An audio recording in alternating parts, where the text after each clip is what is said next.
Hello നമസ്കാരം. പൂച്ചകളെല്ലാം മിക്കവരും നമ്മൾ വീട്ടിൽ വളർത്തുന്നവരായിരിക്കും. ഈ പൂച്ചകൾക്ക് ഇപ്പോൾ ഒരു താരപരിവേഷം കിട്ടിയിട്ടുള്ള ഒരു സമയം കൂടിയാണല്ലോ ഇപ്പം. പൂച്ചാണലയെ പിടിച്ചു അങ്ങനെ ഒരുപാട് വാർത്തകൾ നമ്മൾ ഇങ്ങനെ വാർത്തകളിലൊക്കെ കാണുന്ന സമയമാണല്ലോ. അതുകൊണ്ട് തന്നെ കുഞ്ഞു കുട്ടികളൊക്കെയുള്ള വീട്ടിൽ പൂച്ചയെക്കുറിച്ച് ശ്രദ്ധിക്കേണ്ട ഒരു കാര്യം, അല്ല, എനിക്ക് പൂച്ചയിൽ നിന്ന് നേരിട്ടൊരു ദുരനുഭവമാണ് ഞാൻ നിങ്ങളോട് പറയാൻ ആഗ്രഹിക്കുന്നത്.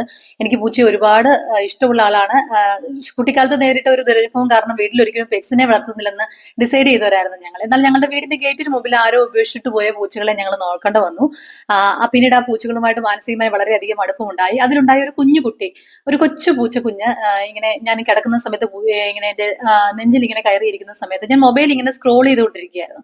മൊബൈൽ സ്ക്രോൾ ചെയ്തപ്പോൾ എന്റെ ഐബോൾസ് മൂവ് ചെയ്യുന്നത് കൊണ്ടുകൊണ്ട് പെട്ടെന്ന് ഈ പൂച്ചക്കുഞ്ഞ് എന്നെ അടിച്ചു, കണ്ണിലടിച്ചു. അത് ശരിക്കും എന്നെ ആക്രമിക്കാൻ വേണ്ടി ചെയ്തതൊന്നുമല്ല, ഒരു കൗതുകത്തിന് ചെയ്തതാണ്. പക്ഷെ അന്ന് രാത്രി എനിക്ക് അതിഭീകരമായ പെയിൻ കാരണം എനിക്ക് ഉറങ്ങാൻ സാധിച്ചില്ല. കണ്ണിൽ എന്തോ കരട് വീണതാണെന്നാണ് ആദ്യം കരുതിയത്. പക്ഷെ രാത്രിയിൽ നല്ല വേദന ഉള്ളത് കൊണ്ട് കണ്ണിന് മുറിവ് സംഭവിച്ചിട്ടുണ്ടെന്നുള്ള കാര്യം എനിക്ക് മനസ്സിലായി. ഞാൻ പെട്ടെന്ന് തന്നെ പിറ്റേ ദിവസം രാവിലെ ഞങ്ങളെ തിരുവല്ല ചൈതന്യ ഹോസ്പിറ്റലിൽ ചെന്നു. അവിടെ ചെന്ന് കഴിഞ്ഞ് ടെസ്റ്റ് ചെയ്തപ്പോൾ എന്റെ കൃഷ്ണമണിക്ക് മുറിവുണ്ട്. അപ്പം മുറിവ് നല്ല മുറിവായിരുന്നു. അപ്പം അത് നമുക്കൊന്നും ചെയ്യാൻ പറ്റത്തില്ല.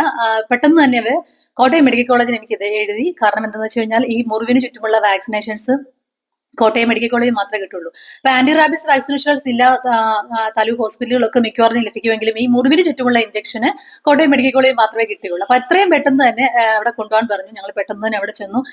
ഞാനിവിടെ അവിടെ വെയിറ്റ് ചെയ്ത സമയത്ത് എനിക്ക് ചുറ്റും ഒരുപാട് ആളുകളെ, പൂച്ചയുടെ മാന്തലാട് അയൽവീടുകളിൽ നിന്ന് കിട്ടിയവരെ, അല്ലെങ്കിൽ കുഞ്ഞു കുട്ടികൾ മുതൽ ഒരുപാട് പേര് ഇതിനു വേണ്ടിയിട്ട് വന്ന് വാക്സിനേഷൻസിന് വേണ്ടിയിട്ട് വന്ന് വെയിറ്റ് ചെയ്യുന്നത് കണ്ടു. അവരോടൊക്കെ സംസാരിക്കാൻ ഇടയാക്കി.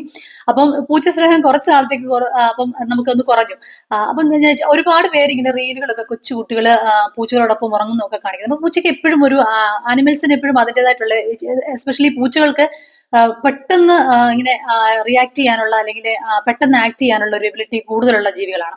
അതുകൊണ്ട് തന്നെ നമുക്ക് പൂച്ചയ്ക്ക് മൂവ് ചെയ്ത എന്ത് ഒബ്ജക്ട്സിനെയും അത് കാണുന്ന വേറൊരു രീതിയിലാണ്. അപ്പൊ നമ്മൾ കുഞ്ഞു കുട്ടികളെയൊക്കെ അതിന്റെ കൂടെ കിടത്തുകയോ കളിപ്പിക്കുകയോ ഒക്കെ ചെയ്യുന്ന സമയത്ത് വളരെയധികം ശ്രദ്ധിക്കണം. നമ്മളിങ്ങനെ അധികം അടുപ്പമില്ലാതെ വളർത്തിയ പൂച്ചകളായതുകൊണ്ട് തന്നെ വാക്സിനേഷൻ കൊടുക്കാൻ ഞങ്ങൾക്ക് ബുദ്ധിമുട്ടായിരുന്നു. ഏകദേശം ഒരു മാസത്തോളം എന്റെ അങ്ങനെ നഷ്ടപ്പെട്ടു. ഞാൻ പോയ ഹോസ്പിറ്റലുകളിലൊക്കെ ഇതുപോലെ തന്നെ കുഞ്ഞു കുട്ടികളടക്കം അനേകം പേര് പ്രയാസം അനുഭവിക്കുന്നത് കണ്ടു.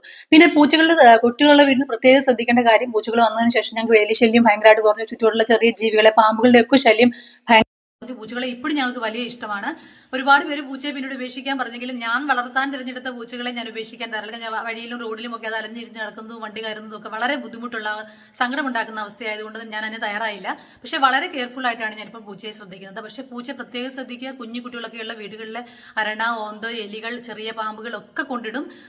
അത് നമ്മൾ അറിയാതെ പോകും, നമ്മൾ ശ്രദ്ധിക്കത്തില്ല. ശരിക്കും നമ്മൾക്കത് ഗിഫ്റ്റ് ചെയ്യുന്ന പോലെ ചെയ്യുന്നതാണ്. പക്ഷെ അത് നമുക്ക് ദോഷമായി ഭവിക്കാൻ സാധ്യതയുണ്ട്. അതുകൊണ്ട് തന്നെ